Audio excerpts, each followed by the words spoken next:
उद्या तुरुंगामधील कैदी नभातले गाठतील तारे. उद्या तुरुंगामधील कैदी नभातील गाठतील तारे. आताच या कापतात भिंती, आताच घामेजले पहारे. उठा दिशा द्यावया दिशांना, उठा पथाचा प्रकाश व्हाया. उठा फुलांना सुगंध वाटा, उठा करा बंधमुक्त वारे. उपेक्षित, वंचित व नाकारलेल्या समाजाचा बुलंद आवाज म्हणजे कॉम्रेड यादव बाबा नवले. घरादारावर तुळशीपत्र ठेवून समाजातील तळागाळातील लोकांसाठी सर्वस्व अर्पण करणारा, आपलं अवघं आयुष्य झोकून देणारा अवलिया कार्यकर्ता म्हणजे कॉम्रेड यादवराव नवले. वयाच्या 81व्या वर्षी फॉरेस्ट वाहुदार, ठाकर आणि अन्य आदिवासींना ते कसत असलेली जमीन मिळावी यासाठी तरुणालाही लाजवेल अशा तडफेने लढणारा बिनीचा कार्यकर्ता म्हणजे यादवराव नवले. त्यांच्या कार्याकडे बघून तरुणही सरसावतात पुढे आणि देतात क्रांतीचा नारा, इन्कलाब जिंदाबाद, आणि दुमदुमून टाकतात अवघा आसमंत. 11 ऑक्टोबर 1941 रोजी कॉम्रेड यादवरावांचा जन्म अकोले तालुक्यातील इंदोरी या छोट्याशा गावात एका शेतकरी कुटुंबात झाला. माता यशोदा, पिता तुकाराम आणि 4 भावंडांसमवेत यादवरावांचं बालपण इंदोरीच्या मातीतच गेलं.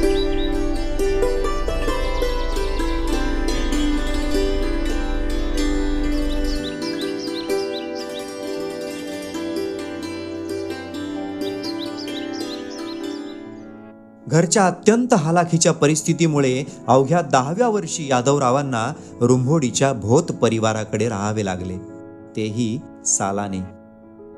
वर्षाला 300 रुपये यादवरावांना मिळत. भोत कुटुंबाकडे सालगडी असताना त्यांचं शैक्षणिक पर्व इंदोरीच्या जीवन शिक्षण मंदिरात सुरू झालं. अभ्यासात हुशार असूनही घरच्या आर्थिक स्थितीमुळे त्यांना शिक्षण सोडावं लागलं. कसं बसं 4थी पर्यंतच त्यांचं शिक्षण होऊ शकलं. सालगडी म्हणून काम करत असताना ते गुरं वळायला जात. गुरं वळत असताना ठाकर समाजातील अनेक मुलांच्या आणि यादवरावांच्या ओळखी झाल्या. ठाकर समाजाचं जीवन, त्यांचं मागासलेपण, त्यांचं दारिद्र्य, त्यांचं शोषण याची जाणीव ही यादवरावांना याच काळात झाली. रानावनात गुरं राखताना, मित्रांबरोबर गप्पा गोष्टी करतानाच जवळपास 500 अभंग आणि जोहार हे यादवरावांचे तोंड पाठ झाले. हसून बोलायची, मन चालायची, सुगंध घेतील सतेज कांती, गडी पुतळी जणी सोन्याची, नया नवतीची काडी दवण्याची, रेखविमान कमान धरून इंद्रधनुची, हिरकणी हिऱ्याची, काठी आंधळ्याची, तशी ती माझी गरिबाची, मैना रत्नाची खाण, माझ्या जीव का प्राण नसे सुखाला वाट, तिच्या गुणाची छक्कल मी गायली, माझ्या जीवाची होती या काहिली. यादवराव म्हणजे मित्रांवर जीवापाड प्रेम करणारा निर्मळ माणूस. अगदी लहानपणीच ठाकर समाजाचं हाल अपेष्टांचं जीवन त्यांनी पाहिलं होतं. त्यांच्या मागासलेपणासाठी, त्यांच्यावर होणाऱ्या अन्याय अत्याचाराविरोधात काहीतरी करावं ही उर्मी यादवरावांच्या मनात याच काळात जागत होती. ते आपल्या ठाकर मित्रांच्या घरी जात, त्यांच्या अडीअडचणी समजून घेत. याच काळात खऱ्या अर्थानं यादवरावांच्या सामाजिक कार्याचं पर्व सुरू झालं. 1960 साली यादवरावांचा विवाह सहादू आग्रे यांची मोठी मुलगी इंदू हिच्याशी झाला. घरची परिस्थिती हालाखीची असल्याने कुटुंबाला हातभार लावण्यासाठी काही कामधंदा मिळवण्याची निकड यादवरावांना वाटू लागली. अखेर 1966ला बिड्या बांधण्यासाठी यादवराव आपल्या पत्नीसह संगमनेरला गेले. बिडी बांधायला शिकले. यादवराव आणि त्यांची पत्नी इंदुबाई आता विडी कामगार म्हणून नवजीवन जगू लागले. विडी कामगार म्हणून काम करत असताना यादवरावांच्या मधला संघर्षशील कार्यकर्ता काही स्वस्त बसला नाही. आपल्या गावाकडील बेरोजगारीचा प्रश्न सोडवण्यासाठी ते अस्वस्थ होते. लोकांच्या हाताला काम मिळावं, त्यांची आर्थिक स्थिती सुधारावी यासाठी आपल्या मालकाशी बोलून त्यांनी इंदोरी इथं बिडी कारखाना सुरू केला आणि इथूनच बिडी कामगारांच्या अनेक प्रश्नांसाठी लढण्याचं पर्व सुरू झालं. वेळोवेळी विडी कामगारांच्या प्रश्नांसाठी इतर नेत्यांच्या बरोबरच यादवराव अनेक आंदोलनामध्ये अग्रेसर होते. यामुळे त्यांच्यातील संघर्षशील कार्यकर्ता नावारूपाला येत होता. बंडल बंदचा सत्याग्रह, विडी कामगारांना पेन्शन मिळावे यासाठीचा लढा, अशा अनेक लढ्यांमध्ये यादवराव पुढे राहिले. कष्टकरी व श्रमिकांच्या लढ्यात यादवरावांना नागपूर इथं 9 दिवसांचा तुरुंगवास देखील भोगावा लागला. लढ्याचे फलित म्हणून विडी कामगारांना पेन्शन मंजूर झाली, परंतु यादवरावांना मात्र त्याचा फायदा झाला नाही, कारण तोपर्यंत त्यांनी बिडी बांधणं सोडून दिलं होतं. पण आपल्या बिडी कामगार बांधवांना पेन्शन मिळणार याचा त्यांना अपरिमित आनंद झाला होता. 86 नंतर तर आजपर्यंत बिडी कामगार चळवळीचे अनेक लढे झाले, खूप संघर्ष झाला. टोकाचे संघर्ष काही कारखानदारांच्या विरोधात झाला, काही सरकारच्या विरोधात झाला. त्यात प्रामुख्याने किमान वेतनाच्या कायद्याची अंमलबजावणी, हाऊस रेंट अलाउन्स ॲक्ट म्हणजे घरभाडे भत्ता आणि महागाई भत्ता, ही 3 आंदोलनं प्रामुख्यानं 86च्या नंतर झाली. त्यामध्ये घरभाडे भत्त्याचा कायदा झाला, त्याचबरोबर महागाई भत्त्याचा कायदा झाला आणि किमान वेतनाच्या कायद्याची अंमलबजावणी काटेकोरपणे व्हायला सुरुवात झाली. मात्र बिडी कामगाराला पेन्शन मिळावी ही संकल्पना पुढे आली आणि 92 पासून हा लढा चालू झाला. 92 ते 94 असा सातत्याने बिडी कामगाराला पेन्शनचा संघर्ष झाला.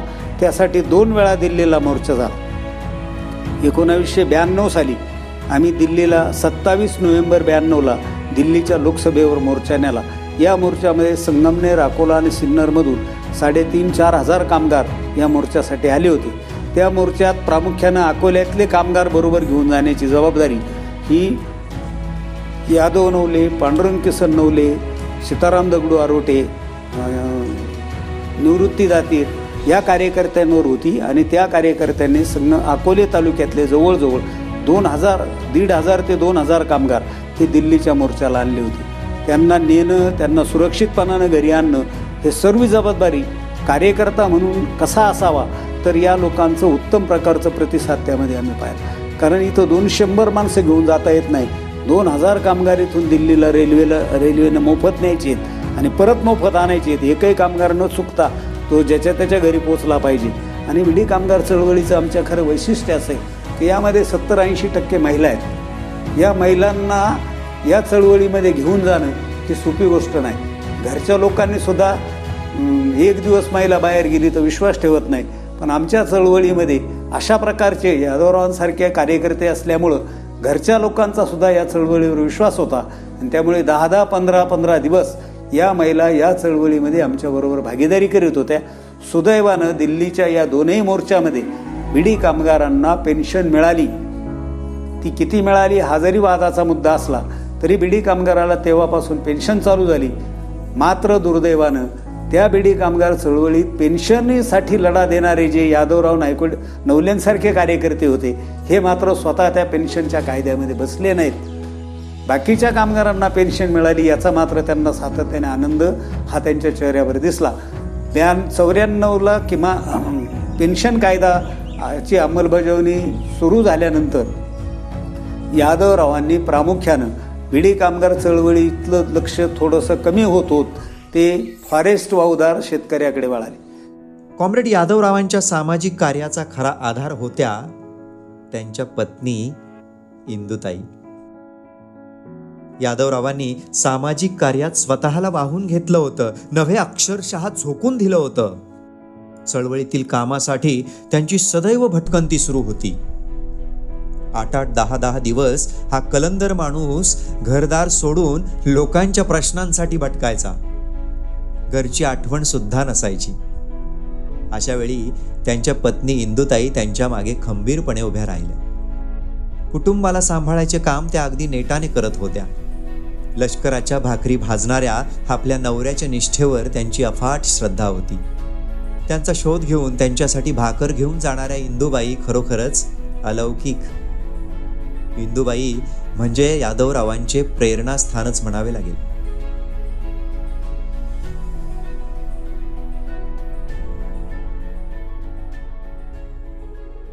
माझं नाव कमल शिवाजी सोनावणे. माझे वडील यादव तुकाराम नवले. आणि मग आम्ही आई इंदूबाई यादव नवले आणि आम्ही 3 बहीण भाऊ, 2 भाऊ आणि मी एकटी बहीण. ते 82 साली 1.5 पाभार जमीन पेरली होती बाबांनी. मीच बी घेऊन आले होते. आईला बिड्या बांधल्याशिवाय पर्याय नव्हता म्हणून बीची पिशवी मी इथं ह्या शेतामध्ये घेऊन आले होते. बाबांनी 1 पाभार पूर्णपणे पेरली आणि अर्धी पाभार पेरली. मग तिकडून त्यांचे राजकारणी लोक, नपादादा असतील, नवलेवाडीचे काही असतील, ते आले 4-6 जण आणि म्हणे आम्हाला वन जमिनीसाठी जायचं आहे. तर आमचे बाबा 1.5 पाभार जमिनीचं तसेच बैल सोडले, घरी बांधले आणि पायी ते डांगाणात गेले. डांगाणात गेले तर थेट ते 17 ते 18 दिवस आले नव्हते. निरोप द्यायचं कोणाकडं नाही, काही नाही. आणि मग मला असं म्हणजे बाबा आमचे कुठे गेले बा, काय केले? तर आई म्हणायची गेले, ते लोक आले ना. मग आईच्या पद्धतीने विचारपूस करायची, पण आम्ही वाट बघायचं. माझे वडील आता 17 दिवस कुठे गेले? 17 दिवस 1.5 पाभार बाजरी पेरून बाबा आलेच नाही, कुठे गेले? मग असं करता करता त्यांना राजकारणाचा छंद लागला. माझे बाबा म्हणजे असं बाबांचं सांगायचं, भावांचं, त्यांच्या भावांचं केलं, तालुक्याचं केलं, मुलांचं केलं, आमचं केलं. आमच्याकडं पूर्ण वेळच नव्हता आमच्या बाबांना द्यायला. बाबांनी दिवाळीचा सण करायचा असेल तर बाबा म्हणायचे माझे आदिवासी सण नाही खाती, आपण नाही सण करायचा. आईने कधीतरीच पुरणपोळी केली असेल तर बाबा म्हणायचे माझे आदिवासी पुरणपोळी नाही खाते, मला सकाळचं चालेल. आणि इतके आदिवासींमध्ये गुंफून गेले. आणि एक सण असा आला होता, आम्ही गावातून बिड्या बांधून येत होतो आणि एक मांग समाजाची म्हातारी बिचारी लाकडं गोळा करत होती. आईने सकाळी सण केलेला होता. बाबांच्या जेवणात सणाचं गोड आलं. बाबा म्हटले नाही, मला नाही हे जेवायचं. म्हणे का बरं? माझ्यासाठी म्हणे भाजी भाकरी, म्हणजे मला भाकर टाके, मी चटणी भाकर खाईन. म्हणे का? म्हणे ती मांगाची महिला चालली होती ना, ती कधी सण करणार आहे, कधी सण खाणार आहे. ह्या दुःखांमध्ये त्यांनी असे दुसऱ्याच्या दुःखामध्ये दुःख मानलं, दुसऱ्याच्या आनंदात आनंद मानला. स्वतः नेहमी आनंदी राहिले. आणि मग त्याच्यानंतर थोडी परिस्थिती, विहीर खोदणं, हे करणं, बागायत करणं, त्यांचं स्वप्न एक आपली जमीन गेली होती ती आपण मिळवली. आणि मिळवल्यानंतर मग आता हे काय करायचं? जमीन मिळवल्यानंतर मुलगा शिकवायचा, मुलं शिकवायचे. मला मस्त वाटलं, भरपूर शाळेत जायची हौस होती. पण बाबा म्हणले तू जर शाळेत गेली तर मला नाही, आम्हाला काम करता येणार, पोरांनाच बघता येणार नाही, जनावरांना बघता येणार नाही, तू नको शिकू म्हणे. मी ऐकत गेले, नाही ती वेळ निघून गेली. मग माझं लग्न केलं बाबांनी 87 साली. 87ला लग्न केलं तर परिस्थिती नसतानाही लग्न केलं. थोडीशी जमीन वगैरे इकडं तिकडं ठेवून असं 87ला लग्न केलं. तर लग्न करताना काहीच बघितलं नाही, फक्त एक कॉम्रेड बघितला ओळखीचा आहे म्हणून, त्यांच्या बंधूशी माझं लग्न करून दिलं. तर आमचं काही कालामध्ये नाही जमलं, टिकलं, राहिले. मला आज 30-31 वर्ष झाली मी बाबांकडे. तर बाबांचं स्वप्न बघताना बाबांनी काही नाही, दुसऱ्यांचाच जास्त विचार करायचा. आमचे बाबा आमच्या घरामध्ये नेहमी सांगायचे, काहीही नसलं आम्हाला, पोरांना तुम्हाला काहीही नसलं, पण कोणापुढे मोडायचं नाही, कोणापुढे वाकायचं नाही, कोणापुढे हात पसरायचं नाही, स्वाभिमानाने जगायचं. घरामध्ये असो नसो कोणाकडे भिकाऱ्यासारखे हात पसरायचे नाही, नातेवाईकांकडे नाही, जे आहे ते. आम्हाला 3ही बहीण भावांना अगदी खंबीरपणे उभं राहण्याची साथ दिली आणि खंबीरपणातच शिकवलं, खंबीरपणातच ते आज संस्कार दिले. आईने बी आमच्या खूपच चांगले संस्कार दिले आणि कधीही वाकायचं नाही असं सांगितल्यामुळं आम्हाला आमच्या बाबांचा इतका अभिमान वाटतो. म्हणजे त्यांनी मुलांकडं तर तितकं मायेने बघितलंच, पण एक मुलगी म्हणून आयुष्यभर मला म्हणायचे, तुझं आयुष्य माझ्या ताब्यात आहे, मी कधीच तुला दूर करणार नाही. कधी अंतर देणार नाही. मला एक मुलगी झाली, माझं शिक्षण पूर्ण नाही झालं म्हणून माझ्या मुलीला त्यांनी खूप शिकवलं इंग्लिश मीडियमला, अभिनवला. भूमिहीन असलेले यादवराव श्रमिक कष्टकरी जनसामान्यांसाठी लढे लढत असताना त्यांचे घर आणि प्रपंचाकडे नेहमी दुर्लक्ष होत. यावर विचार करून त्यांनी घराकडे लक्ष द्यायचं ठरवलं. आपली जमीन मिळवण्यासाठी त्यांना संगमनेर कोर्टात सतत पायपीट करत संघर्ष करावा लागला. त्यात यशही आले. जमीन मिळाली, पण तिला पाणीही हवेच. स्वतःच विहीर खोदायला सुरुवात केली. कॉम्रेड नबादादा मनकर, कॉम्रेड कारभारी उगले यांच्यासारख्या चळवळीतील मित्रांनी त्यासाठी खूप मदत केली. विहीर खोदली, पाणीही लागले. घराच्या शेतीचा प्रश्न काहीसा सुटला. पण यादवराव स्वस्त बसतील ते कसले. पुन्हा फॉरेस्ट वाहुदारांच्या प्रश्नांसाठी त्यांनी स्वतःला झोकून दिलं.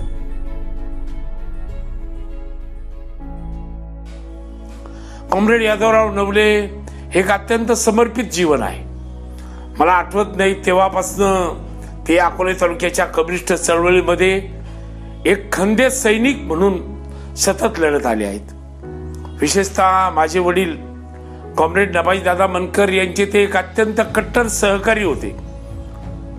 ते असतील, कॉम्रेड गिरजाजी बुवा जाधव असतील, या लोकांनी अकोले तालुक्यामध्ये कम्युनिस्ट पक्ष उभा करताना किती यातना सोसलेल्या आहेत हे मी माझ्या बालपणापासून पाहत आलेलो आहोत. ही मंडळी जेव्हा डांग भागामध्ये जायची, आदिवासी भागामध्ये जायचे, तर 8-10 दिवस ते तिथे मुक्काम करायचे. जाताना डाळीचं पीठ, गव्हाचं पीठ, तांदूळ हे घेऊन जायचे, तेल घेऊन जायचे आणि 8-10 दिवस ही लोक त्या आदिवासी भागामध्ये फिरून तिथल्या लोकांचे प्रश्न, मग विशेषतः फॉरेस्ट वाहुदारांचा प्रश्न, ज्या या तालुक्यामध्ये फॉरेस्ट वाहुदाराचा जो जमीन सत्याग्रहाचा लढा जो झाला तो माझ्या समजुतीप्रमाणे पाहिलं 1957ला झाला. आणि त्यानंतर या तालुक्यामध्ये अनेक शेतकरी कुटुंब असे होते की जे स्वतःची जमीन नाही पण फॉरेस्टची जमीन करतायत आणि त्याच्यावर त्यांचा गुजराण चालतोय.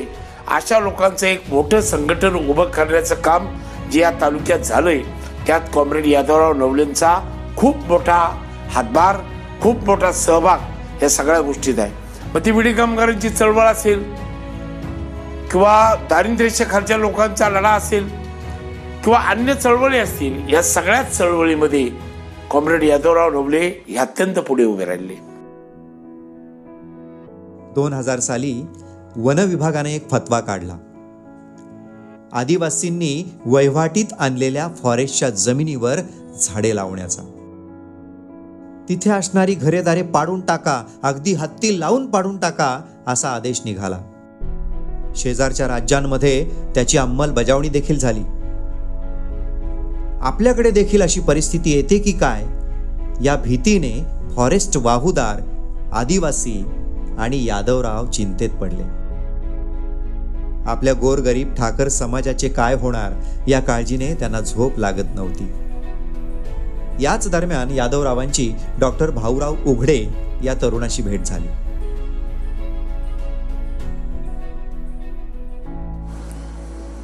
कॉम्रेड यादवबाबा नवलेंच्या मनामध्ये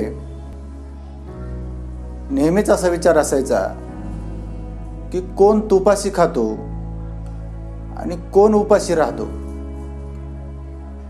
मग हा उपाशी का राहतो तर त्याच्या मागची कारणं काय आहेत ती शोधली पाहिजे.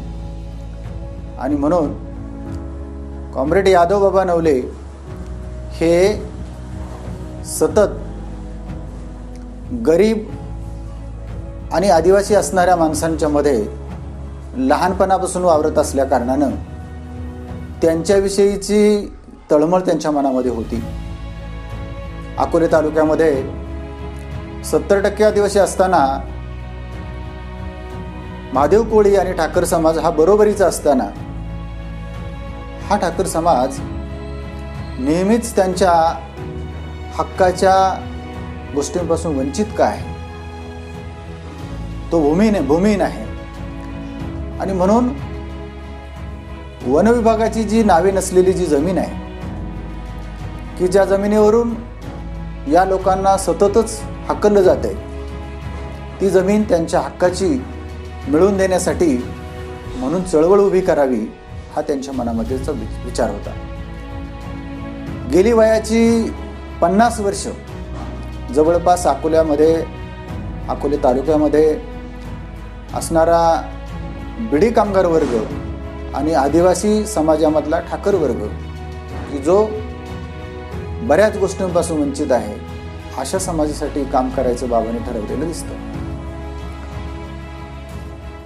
गेली 50 वर्ष आदिवासींच्या प्रश्नांसाठी लढत असलेले यादव बाबा ज्यांनी वनजमिनींचा प्रश्न हाताशी घेतला आणि जवळपास 1,500 लोकांना ती जमीन मिळवून देण्याचा प्रयत्न करत असतानाच संगमनेर राहुरीचे काही भाग आणि त्याचबरोबर फोपसंडी, सातेवाडी, कोथळे, कोहने,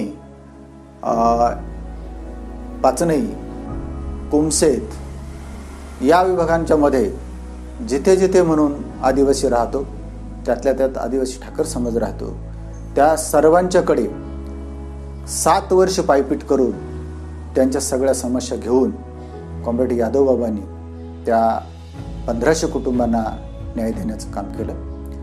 आणि ह्या सगळ्या कामाचं त्यांना आपल्याकडून काय देता येईल, परंतु एक वनहक्काची चळवळ चालत असताना वनहक्क जमिनीचा एक प्रणेता म्हणून आपण त्यांना एक उपाधी देऊ आणि त्यांचं हे जे काही काम आहे त्या कामामध्ये आपण सर्व अकोल्याचे जे काही गरीब आहोत, कष्टकरी आहोत, ते नेहमीच ऋणी राहतील असं मला वाटतं.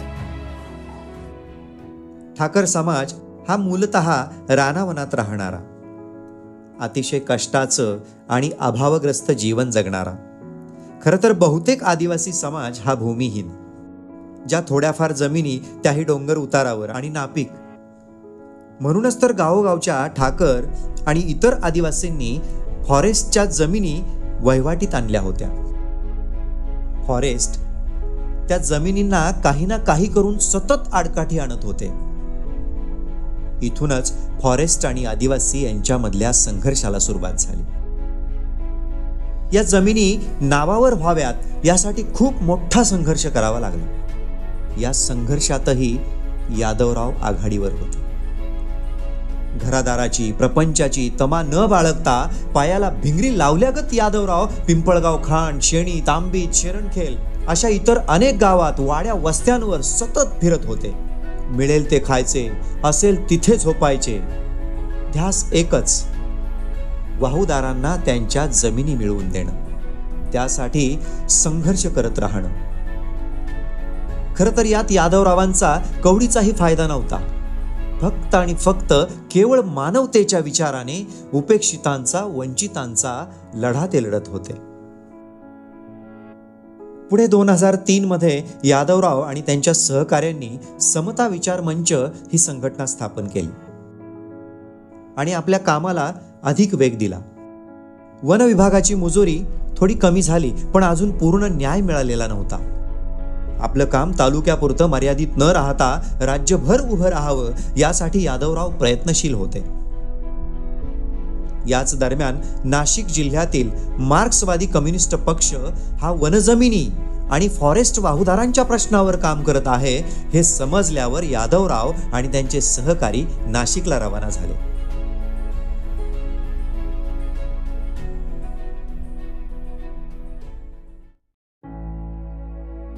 कॉम्रेड यादवराव नवले हे अकोले तालुक्यातील मार्क्सवादी परिवाराचे एक फाउंडर मेंबर, किंबहुना त्यांच्यामुळेच हा वटवृक्ष आज बहरतोय, भावी काळात सुद्धा पुढे जाईल असं म्हणायला बिलकुल कोणतीही शंका आमच्या कुणाच्याही मनामध्ये नाही. वनाधिकार कायद्याचा प्रश्न ज्यावेळी निर्माण झाला आणि आदिवासींना फॉरेस्टच्या जाचामुळे जमिनी सोडून देण्याची ज्यावेळी वेळ आली, त्यावेळी नवले बाबा शोधत आमदार जीवा पांडू गावितला भेटण्यासाठी त्यांच्या मतदारसंघात गेले आणि त्यांनी सांगितल्यावरून ते जेव्हा माझ्याकडे आले तेव्हापासून आज तागायत गेले अनेक वर्ष आम्ही एकत्र काम करतोय.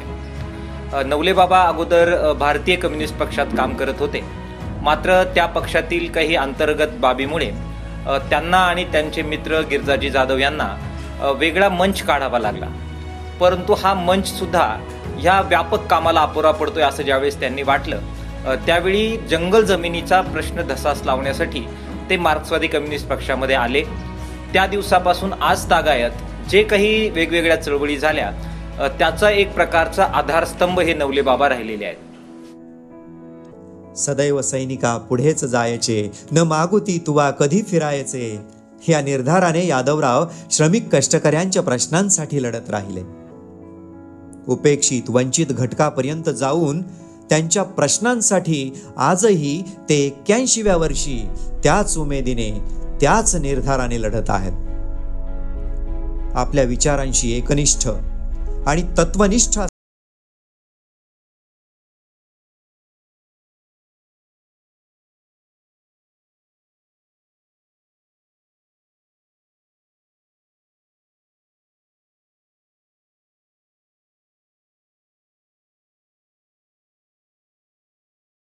वाटेवर